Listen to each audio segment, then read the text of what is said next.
Everyone, welcome to the session. आज हम discuss करने जा रहे हैं सीबीएसई ग्रेड 11th की पॉलिटिकल साइंस की बुक पॉलिटिकल थ्योरी और उसका 7th चैप्टर नेशनलिज्म। तो चलिए शुरू करते हैं। इस चैप्टर में हम पढ़ेंगे, डिस्कस करेंगे आइडियाज ऑफ नेशनलिज्म और नेशन क्या होता है।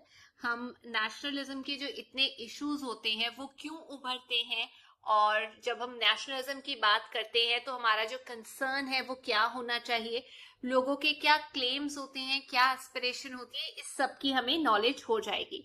तो चलिए स्टार्ट करते हैं फर्स्ट टॉपिक जो कि है इंट्रोड्यूसिंग नेशनलिज्म। अगर आज की डेट में हम एक पोल लेते हैं और लोगों से पूछते हैं कि आपको नेशनलिज्म का क्या मतलब समझ में आता है, तो जनरली लोग बोलते हैं पेट्रियोटिज्म, नेशनल फ्लैग्स की बात करते हैं, सेक्रीफाइस फॉर द नेशन की बात करते हैं और ऐसे सो ऑन बातें करते हैं। जो रिपब्लिक डे परेड होती है दिल्ली के अंदर, वो एक स्ट्राइकिंग सिंबल है इंडिया के नेशनलिज्म को जो दिखाता है, क्योंकि ये जो झांकियां होती हैं अलग अलग स्टेट्स की, ये बाहर निकालती हैं sense of power, strength, diversity जो हमारे नेशन के साथ एसोसिएटेड है। लेकिन अगर हम डीप जाना शुरू करें नेशनलिज्म की डेफिनेशन जानने के लिए, तो एक प्रिसाइज और वाइडली एक्सेप्टेड डेफिनेशन तक पहुंचना बहुत मुश्किल है। तो इसीलिए जरूरी नहीं है कि हम ये एफर्ट को बिल्कुल साइड पे रख दें कि ये तो डेफिनेशन बाहर निकल ही नहीं सकती। इनफैक्ट नेशनलिज्म जो है उसे पढ़ना बहुत जरूरी है, क्योंकि आज की डेट में वर्ल्डली अफेयर्स को डील करने के लिए, प्रॉब्लम्स को डील करने के लिए नेशनलिज्म एक बहुत इंपॉर्टेंट रोल प्ले करता है। कहीं ना कहीं इन इटसेल्फ वो प्रॉब्लम भी है और सोल्यूशन भी है। पिछली 2 सेंचुरीज, मतलब आप कह सकते हैं एक सेंचुरी के अंदर 100 साल होते हैं, 200 साल या उससे ज्यादा से हम टाइम से ये देखते आए हैं कि नेशनलिज्म जो है वो बाहर निकला है एज अ कंपेलिंग फोर्स, जो ये बोलता है कि जो लोगों की पॉलिटिकल क्रीड्स है उसने शेप की है हिस्ट्री। मतलब पॉलिटिकल जो डिजायर है उसने हिस्ट्री शेप की है एक कंट्री की।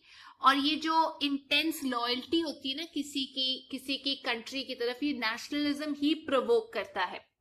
ये लोगों को यूनाइट करता है और साथ के साथ हो सकता है लोगों को डिवाइड भी कर रहा हो, जब वो अपने आप को लिबरेट करवाना चाहते हैं, फ्री करवाना चाहते हैं ऑप्रेसिव रूलर्स से। तो जैसे कि मैंने बताया कि ये कॉज ऑफ कॉन्फ्लिक्ट भी है, इसी की वजह से वॉर भी होती है, खट्टापन भी पैदा होता है, क्योंकि हर कोई चाहता है कि ये मेरी टेरिटरी है, तू यहां से निकल, ये मेरा नेशन है, तू अलग है। तो ये प्रॉब्लम आती ही आती है। पॉजिटिव इसलिए क्योंकि ये लोगों को यूनिफाई करता है। ये एक फैक्टर है जिसकी वजह से जो एम्पायर्स हैं, बड़े बड़े पावरफुल एम्पायर्स या जो स्टेट है, वो टूट गए हैं। ये नेशनलिस्ट स्ट्रगल ही है जिसने कंट्रीब्यूट किया है कि जो बाउंड्रीज है किसी एरिया की, किसी स्टेट की, किसी एम्पायर की, वो टाइम टू टाइम चेंज हुई है नेशनलिज्म की वजह से। आज की डेट में दुनिया का एक ज्यादातर हिस्सा जो है वो नेशन स्टेट से घिरा हुआ है, जिसमें कॉन्स्टेंटली जो बॉर्डर है उनका रीऑर्डरिंग की जा रही है, दोबारा दोबारा ड्रॉ किया जा रहा है, और एक आप कह सकते हैं सेपरेटिस्ट स्ट्रगल भी चल रही है उसके अंदर कि हमें अलग होना है।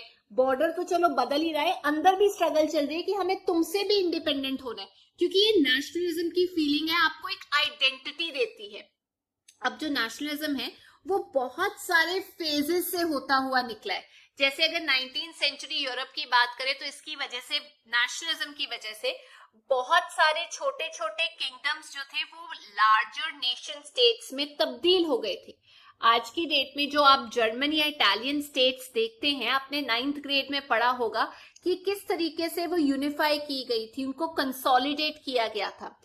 पर उसके साथ हम ये भी बोल सकते हैं कि बहुत सारी न्यू स्टेट्स जो है वो भी बनी लैटिन अमेरिका के अंदर, मतलब डिवीजन हो गई थी। जो बाउंड्री है स्टेट्स की वो डिवाइड हो गई थी, वो हट गई थी। Local dialects, local languages, local tradition, local loyalties जो है वो धीरे धीरे करके उभर रही थी।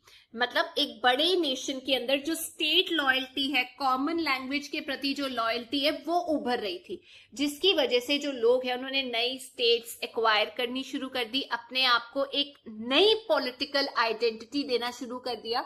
और हो सकता है वो आइडेंटिटी नेशन स्टेट के साथ एसोसिएटेड हो, या उसके बाद वो छोटी छोटी स्टेट्स मांगने की फॉर्म में उभर रही हो। तो ऐसा एक सिमिलर प्रोसेस हुआ है कंसोलिडेशन का हमारी खुद की कंट्री के अंदर, जिसमें जो ब्रिटिश रूल्ड स्टेट्स थी और जो प्रिंसली स्टेट्स थी उनको यूनिफाई किया गया था into India as a nation state. अब ये जो नेशनलिज्म है इसे हम कह सकते हैं कि इसने कंट्रीब्यूट किया है काफी हद तक एम्पायर्स को ब्रेक डाउन करने में। जैसे जो बड़े बड़े एम्पायर्स थे, ऑस्ट्रिया हंगरी या रशियन एम्पायर जो है वो अर्ली 20th सेंचुरी में छोटे छोटे हिस्सों में टूट गया। जैसे कि यूरोप, उसकी डिवीजन हुई, वहां से अलग अलग कंट्रीज निकली, ब्रिटिश, फ्रेंच, डच लोग, पोर्चुगीज एम्पायर्स, एशिया, अफ्रीका। हम ये कह सकते हैं साथ में कि जो नेशनलिज्म है वो उसके साथ एक बैगेज आता है कि उसने ब्रेकअप किया है बड़े बड़े एम्पायर्स को छोटे छोटे टुकड़ों के अंदर। जैसे ऑस्ट्रिया हंगरी टूटा था, रशियन एम्पायर टूटे थे अर्ली 20th सेंचुरी के अंदर। जो यूरोप है उसमें भी चेंजेस आए थे, ब्रेकअप हो गया था ब्रिटिश, फ्रेंच, डच और पोर्चुगीज एम्पायर का, जो कि रूल कर रही थी उस टाइम पे एशिया और अफ्रीका को। उनकी जो बाउंड्रीज है खुद की वो भी चेंज हुई थी। तो ये जो स्ट्रगल है फ्रीडम के लिए कि हमें कॉलोनियल रूल से आजादी चाहिए, बेशक वो इंडिया में हुआ हो या बाकी किसी कॉलोनी में हुआ हो, इसकी वजह से नेशनलिस्ट स्ट्रगल जो है वो बाहर आई, जो इंस्पायर करती है लोगों को ये डिजायर रखने की कि वो इस्टेब्लिश करे खुद की एक कंट्री, खुद का एक नेशन स्टेट जिसके ऊपर उनका खुद का कंट्रोल हो, उनकी इंडिपेंडेंट पॉलिसी हो, फॉरेन कंट्रोल, फॉरेन रिलेशंस को डील करने के लिए। तो ये जो चीजें, ये जो इमोशंस उभर के आ रहे हैं, ये नेशनलिज्म की वजह से ही आ रहे हैं। स्टेट की जो बाउंड्री है, नेशन की जो बाउंड्री है, वो आज की डेट में भी चेंज हो रही है। सिंस 1960 हम लोग ये देख रहे हैं कि जो स्टेबल नेशन स्टेट थे, जो एक कंट्री बन चुके थे, वो भी फेस कर रहे हैं नेशनलिस्टिक डिमांड्स, जो अलग अलग ग्रुप्स वहां पर सामने रख रहे हैं कि हमें सेपरेट स्टेटहुड चाहिए। ये एक नेशन है बट उसके अंदर हमें अपनी आइडेंटिटी, एक स्टेटहुड चाहिए। दुनिया के अलग अलग पार्ट्स में ये चीजें देखने को मिल रही है जो बहुत थ्रेटन कर रही है एग्जिस्टिंग स्टेट्स को, डिसइंटीग्रेट होने पे मजबूर कर रही है। ये जो सेपरेटिस्ट मूवमेंट की डिमांड आ रही है, हमें अलग आइडेंटिटी चाहिए, ये क्यूबिक्वा एक जगह है कनाडा के अंदर, वहां पे भी आ रही है। बेस्क्यू एक नेशन है नॉर्दर्न स्पेन के अंदर, वहां पे आ रही है। कुर्ड्स डिमांड कर रहे हैं टर्की के अंदर, इराक के अंदर। जो तमिलियंस है श्रीलंका के अंदर नॉर्थ ईस्टर्न पार्ट में, वो डिमांड कर रहे हैं ऑटोनॉमी। तो ये जो लैंग्वेज है नेशनलिज्म की, ये इंडिया में भी देखने को मिल रहा है, मतलब अलग अलग जगह पे। जो अरब नेशनलिज्म है आज की डेट में, वो होप करते हैं कि वो यूनाइट कर पाए अरब कंट्रीज को पैन अरब यूनियन के अंदर।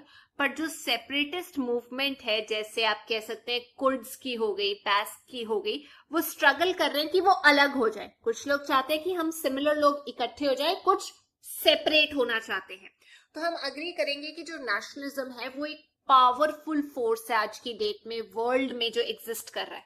पर ये डिफिकल्ट है हमारे लिए अराइव करना एक अग्रीमेंट पे कि भाई इसकी डेफिनेशन क्या है, नेशन की क्या डेफिनेशन है, नेशनलिज्म की क्या डेफिनेशन है, नेशन क्या होता है, क्यों लोगों को नेशंस फॉर्म करने की इच्छा होती है, क्या एस्पायर करते हैं नेशंस, लोग क्यों रेडी होते हैं सेक्रीफाइस करने के लिए, मरने के लिए अपने नेशन के लिए, क्यों, क्या तरीके हैं जिसकी वजह से जो क्लेम्स हैं नेशनहुड के वो लिंक किए जाते हैं स्टेटहुड के साथ।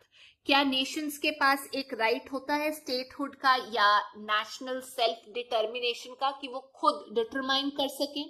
क्या क्लेम्स जो नेशनलिज्म के होते हैं वो पूरे किए जा सकते हैं विदाउट कंसीडिंग, मतलब लोगों को स्टेटहुड दिए बिना, सेपरेट आइडेंटिटी दिए बिना? तो इस चैप्टर के अंदर हम ये सारे इश्यूज जो हैं वो डिस्कस करने वाले हैं।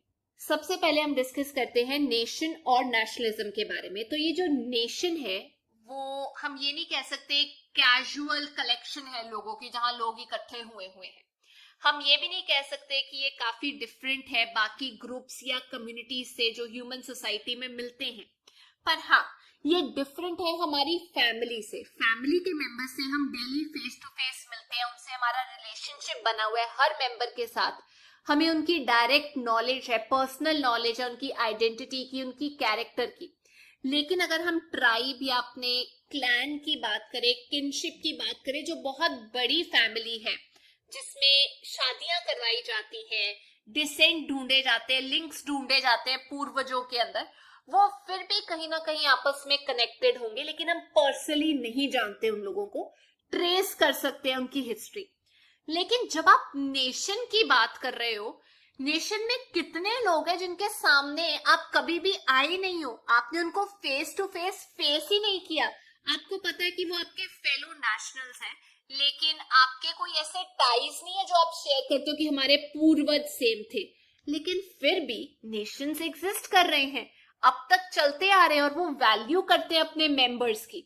तो ये कॉमन बिलीफ है कि जो नेशंस हैं वो कॉन्स्टिट्यूट करते हैं ग्रुप ऑफ पीपल जिनके अंदर कुछ शेयर्ड फीचर्स होते हैं। शेयर्ड फीचर्स में क्या आता है? डिसेंट, लैंग्वेज सेम हो सकती है, रिलीजन सेम हो सकता है, एथनिसिटी सेम हो सकती है, पर ऐसे कोई कॉमन सेट ऑफ कैरेक्टरिस्टिक्स नहीं है जो रिप्रेजेंट करते हैं सब नेशंस के अंदर कि ये चीज तो पक्का आपको सेम मिलेगी मिलेगी। कुछ ऐसे नेशंस हैं जिसमें कुछ भी कॉमन लैंग्वेज नहीं है। कनाडा एग्जाम्पल, कनाडा के अंदर इंग्लिश भी बोली जाती है, फ्रेंच भी बोली जाती है। इंडिया का एग्जाम्पल ले लो, कितनी सारी लैंग्वेजेस इंडिया के अंदर बोली जाती है, अलग अलग रीजन में, अलग अलग कम्युनिटीज के द्वारा। तो जो नेशंस हैं उनका कोई कॉमन रिलीजन नहीं होता जिसकी वजह से लोगों को यूनाइट किया जा सके। वैसे ही हम ये कह सकते हैं कि उनके कोई सेम ऐसे कैरेक्टरिस्टिक्स नहीं होते रेस या डिसेंट को लेके। तो आखिरकार क्या बनाता है एक नेशन को, क्या कॉन्स्टिट्यूट करता है नेशन को? तो एक नेशन जो है वो काफी हद तक हम ये कह सकते हैं एक इमेजिन्ड कम्युनिटी है जो लोगों को इकट्ठा करके रखती है, क्योंकि उनके कुछ कॉमन बिलीफ है, कुछ एस्पिरेशन है, कुछ इमेजिनेशन है उन मेंबर्स की जो साथ में रहते हैं। ये सब बेस्ड है कुछ एजम्पशंस के ऊपर जो उन लोगों को इकट्ठा रखती है, कलेक्टिव आइडेंटिटी देती है उन सबको। जैसे हम अपने आप को अंडरस्टैंड करते हैं कुछ एजम्पशंस के साथ, जिसकी वजह से हम एक नेशन बना सकते हैं। अब ये क्या क्या चीजें हो सकती हैं? सबसे पहली चीज आप कह सकते हैं शेयर्ड बिलीफ। जो नेशन है वो चीज है जो बिलीफ पे चलती है, लोगों के बिलीफ पे। जैसे हम ये बोले कि इस नेशन के लोग कैसे हैं, तो हम उनके फिजिकल कैरेक्टरिस्टिक्स या बिहेवियर नहीं बताते क्योंकि वो तो अलग अलग है। रादर हम ये बोलते हैं कि उनकी एक कलेक्टिव आइडेंटिटी है, एक विजन है उनका फ्यूचर के लिए जो उस ग्रुप का है, जो वो एस्पायर करते हैं, चाहते हैं कि वो हो एक इंडिपेंडेंट पॉलिटिकल एग्जिस्टेंस के रूप में। तो काफी हद तक जो नेशंस हैं आप उनको एक टीम के तरीके से कंपेयर कर सकते हो। जब मैं टीम की बात करती हूँ इसका मतलब ये है कुछ लोग जो इकट्ठे काम करते हैं, इकट्ठे खेलते हैं, तो वो अपने आप को एक कलेक्टिव टीम के तरीके से देखते हैं। जब आप उनकी बात कर रहे होते हो तो हर टीम मेंबर की बात कर रहे होते हो। इंडिविजुअली वो अलग हो सकते हैं, अलग टास्क कर सकते हैं, लेकिन वो एज अ टीम काम कर रहे होते हैं। तो नेशन भी तभी एग्जिस्ट करता है जब उसके जो मेंबर्स हैं वो बिलीव करते हैं कि वो सब लोग एक ही साथ बिलोंग करते हैं। दूसरी चीज जो नेशन बनाती है वो है उनकी हिस्ट्री। तो सेकंड इंपॉर्टेंट चीज जिसको लोग देख के इकट्ठे आते हैं वो है एक sense of continuing historical identity जो उनको बांधती है। हम ये कह सकते हैं नेशंस अपने आप को ये देखते हैं कि हम पीछे से, बैक इन द पास्ट से आज तक और फ्यूचर तक कहाँ जाएंगे, वो एक टाइमलाइन है। तो ये बताता है कि हमारे अंदर एक सेंस ऑफ हिस्ट्री होती है जो हम खींचते हैं कलेक्टिव आइडेंटिटी के साथ, मेमोरीज के साथ, लेजेंड्स के साथ, हिस्टोरिकल रिकॉर्ड्स को देख के एक आउटलाइन ड्रॉ करते हैं अपने आइडेंटिटी की, नेशन की हिस्ट्री के साथ एसोसिएट करके। जैसे नेशनलिस्ट जो स्ट्रगल हुआ इंडिया के अंदर, उसने इवोक किया कि एंशियंट हिस्ट्री थी, एंशियंट सिविलाइजेशन थी, इंडस वैली सिविलाइजेशन एक कल्चरल हेरिटेज था, अचीवमेंट्स थी जिसके ऊपर हम प्राउड फील करते हैं। तो ये लॉन्ग और जो कंटिन्यूइंग हिस्ट्री है सिविलाइजेशन की, वो बेसिकली कॉन्स्टिट्यूट करती है, बनाती है हमारे नेशन को। ये सिविलाइजेशन जो है ये कंटिन्यूटी में है, ये यूनाइट कर रही है इंडिया के लोगों को, पहले से चलती आ रही है। जवाहरलाल नेहरू ने जैसे लिखा था अपनी बुक के अंदर द डिस्कवरी ऑफ इंडिया के अंदर, though outwardly there was diversity and infinite variety among the people, बाहर से बहुत अलग अलग हैं लोग, everywhere was that tremendous impress of oneness, फिर भी एकजुट है लोग, which held all of us together in ages past, whatever political fate or misfortune had fallen on us. अलग अलग थे लेकिन इकट्ठे लड़े लड़ाई में। एक और चीज जो नेशन को डिफाइन करती है वो है टेरिटरी। जो नेशन है वो अपने आप को आइडेंटिफाई करते हैं एक पर्टिकुलर टेरिटरी के साथ। हमने जो चीजें पढ़ी है वो है कॉमन पास्ट, लोग इकट्ठे रह रहे हैं एक पर्टिकुलर टेरिटरी के ऊपर एक लंबे पीरियड से, जो पास्ट से रिलेटेड है। वो भी उन लोगों को एक सेंस ऑफ कलेक्टिव आइडेंटिटी देता है। ये हेल्प करता है उनको इमेजिन करने के लिए कि वो लोग एक हैं। तो देयरफॉर हम ये कह सकते हैं कि जो लोग अपने होमलैंड की बात करते हैं वो यही एस्पेक्ट बाहर लेकर आते हैं। जो टेरिटरी वो ऑक्यूपाई कर रहे हैं, जिस लैंड पे वो रहते आए हैं, उसका एक बहुत स्पेशल सिग्निफिकेंस है उनके लिए। वो क्लेम करते हैं कि ये हमारी धरती है, हमारा लैंड है। लेकिन लोग उसको अलग अलग तरीके के नाम दे सकते हैं। कुछ कहते हैं मदरलैंड, कुछ फादरलैंड, कुछ कहते हैं होली लैंड, क्योंकि उनको लगता है इसके साथ हमारा रिश्ता है। जो जूइश लोग हैं वो इतने डिस्पर्स्ड हैं, स्कैटर्ड हैं दुनिया के अलग अलग पार्ट्स के अंदर, लेकिन फिर भी वो ये क्लेम करते हैं कि हमारा एक होमलैंड है, एक धरती पे जगह है जिसे हम कहते हैं पैलेस्टीन। उसे हम बोलते हैं प्रॉमिस्ड लैंड, वो उनकी टेरिटरी है। इंडियन नोशन जो है वो आइडेंटिफाई करता है अपने आप को रिवर्स के साथ, माउंटेन्स के साथ, वो रीजन जो इंडियन सब कॉन्टिनेंट के ऊपर एग्जिस्ट करता है। मोर ओवर हम ये कह सकते हैं एक सेट ऑफ लोग जो बेसिकली अपना क्लेम बताते हैं एक सेम टेरिटरी के ऊपर, वो एस्पायर करते हैं कि हम इसकी प्रोटेक्शन करें। लेकिन वो प्रोटेक्शन करते करते कई बार वर्ल्ड की डिफरेंट कंट्रीज के साथ कॉन्फ्लिक्ट में आ जाते हैं कि ये हमारी टेरिटरी है, मैं ईगो जब आ जाती है तो कॉन्फ्लिक्ट पैदा होती है। एक और चीज वो है शेयर्ड पॉलिटिकल आइडियाज। फोर्थ चीज सबसे इंपॉर्टेंट, जो टेरिटरी है हमने डिस्कस की, इंपॉर्टेंट होती है। Shared historical identity important role play करती है वननेस की फीलिंग पैदा करने के लिए। वैसे ही एक शेयर्ड विजन फ्यूचर के बारे में, कलेक्टिव एस्पिरेशंस जो है कि हमें एक इंडिपेंडेंट पॉलिटिकल एग्जिस्टेंस चाहिए, ये लोगों को इकट्ठा करती है। जो मेंबर्स हैं नेशन के वो शेयर करते हैं सेम विजन, किस तरीके की स्टेट कंट्री उन्हें चाहिए जो उन्हें बांध के रखे, और वो उन्हीं सेट, उन्हीं वैल्यूज, उन्हीं प्रिंसिपल्स के साथ आगे चलते हैं। वो क्या हो सकते हैं? Secularism, democracy, liberalism. तो ये जो आइडियल्स हैं ये रिप्रेजेंट करती हैं वो शर्तें, वो टर्म्स जिसके तहत जो लोग हैं वो इकट्ठे आने को तैयार होते हैं, इकट्ठे रहने के लिए तैयार होते हैं। तो हम ये कह सकते हैं ये पॉलिटिकल आइडेंटिटी है जो नेशन को डिफाइन करती है। अब डेमोक्रेसी के अंदर शेयर्ड कमिटमेंट होनी कि हमें ये पॉलिटिकल वैल्यूज चाहिए, आइडियल्स चाहिए, बहुत जरूरी है। ये बेसिस है उस पॉलिटिकल कम्युनिटी का, नेशन स्टेट का, कि हमारे ये शेयर्ड वैल्यूज और आइडियल्स हैं।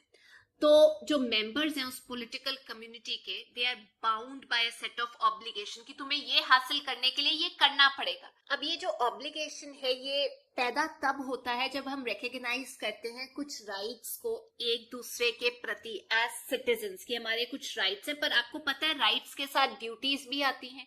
जब आप रिकॉग्निशन देते हो इन ऑब्लिगेशंस को कि हम ये ड्यूटीज फुलफिल करेंगे, एक्सेप्ट करते हैं, एक्नॉलेज करते हैं कि हमारे कुछ ऑब्लिगेशंस हैं अपनी स्टेट के प्रति, अपने फेलो मेंबर्स के प्रति, तभी जब आप उसे एक्सेप्ट करते हो, अबाइड करते हो, वो स्ट्रॉन्गेस्ट टेस्ट होता है आपका लॉयल्टी के लिए, आपके नेशन के। तो इन चीजों को ध्यान में रखना। अगली चीज है कॉमन पॉलिटिकल आइडेंटिटी। बहुत सारे लोग हैं जो ये बिलीव करते हैं कि शेयर्ड पॉलिटिकल विजन एक स्टेट के लिए होना, सोसाइटी के लिए होना इनफ नहीं है लोगों को इकट्ठा करने के लिए। मतलब एक नेशन बनाने के लिए सिर्फ पॉलिटिकल विजन नहीं चाहिए होता।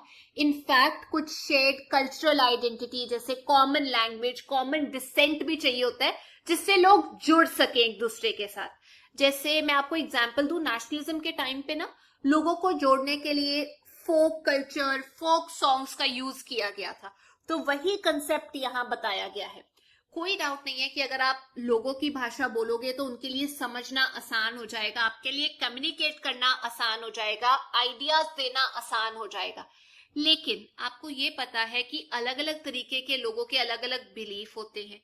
हमारे इंडिया में हम रिस्पेक्ट कर रहे हैं सबकी, लेकिन अगर हम सबके लिए एक स्टैंडर्ड सेट ऑफ कल्चर बना देंगे कि इन्हीं दिन हॉलीडेज होंगी, यही सिंबल्स होंगे जो सेम है, वैल्यूएबल है, तो वो लोगों को इकट्ठा नहीं रखेगा, वो एक थ्रेट बनाएगा नेशनलिज्म को। हमारे जो गोल्स है डेमोक्रेसी के वो चेरिश नहीं कर पाएंगे हम। अब दो कारण हो सकते हैं कि लोगों को इकट्ठा क्यों नहीं किया जा सकता कल्चर के बेसिस पे। नंबर वन ये कि जितने मेजर रिलीजन है वर्ल्ड के, अगर ये रिलीजन है वो इंटरनल डिफरेंसेस से जूझ रहे हैं, इंटरनली वो डाइवर्स हैं। डेफिनेटली इतने लंबे टाइम से वो सरवाइव करते आए हैं, इवॉल्व करते आए हैं, बढ़ते आए हैं, क्योंकि लोगों के आपस में डायलॉग होते आए हैं उस रिलीजन के अंदर या उस कम्युनिटी के अंदर, जिसकी वजह से वो अब तक एग्जिस्ट कर रहे हैं रिलीजन्स जो हैं।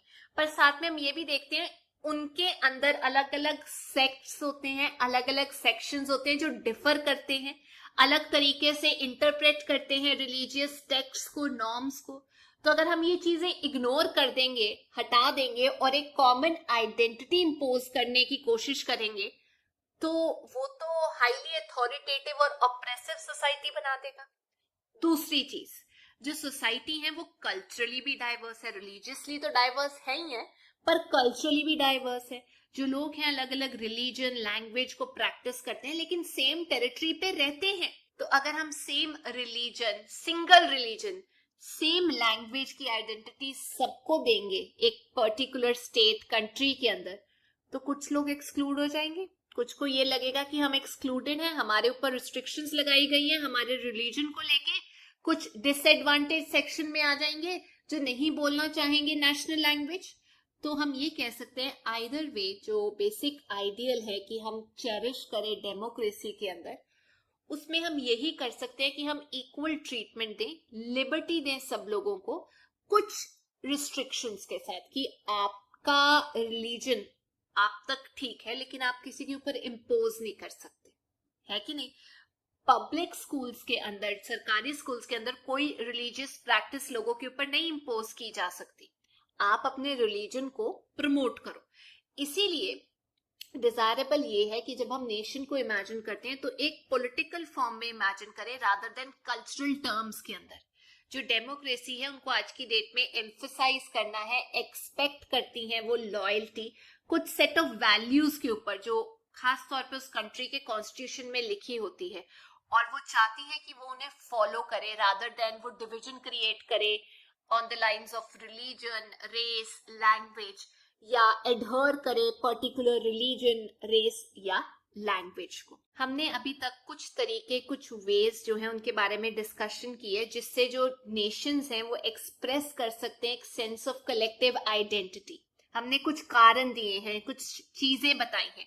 हमने ये भी देखा है कि जो डेमोक्रेटिक स्टेट्स हैं उनको अपनी जो आइडेंटिटी है वो शेयर्ड पॉलिटिकल आइडियाज पे बेस करनी चाहिए। पर अभी भी एक इम्पोर्टेंट क्वेश्चन हमारे दिमाग में आता है कि आखिर क्यों लोग इमेजिन करते हैं अपने आप को एक साथ एज अ नेशन, क्या एस्पिरेशन है डिफरेंट नेशंस की। तो आगे अगली क्लास में हम इन क्वेश्चंस के आंसर देंगे, उसके लिए आपको पार्ट 2 देखना पड़ेगा। और अगर आपको ये वीडियो अच्छी लगी तो please make sure you like, share and subscribe. I see you soon, till then take care, bye bye.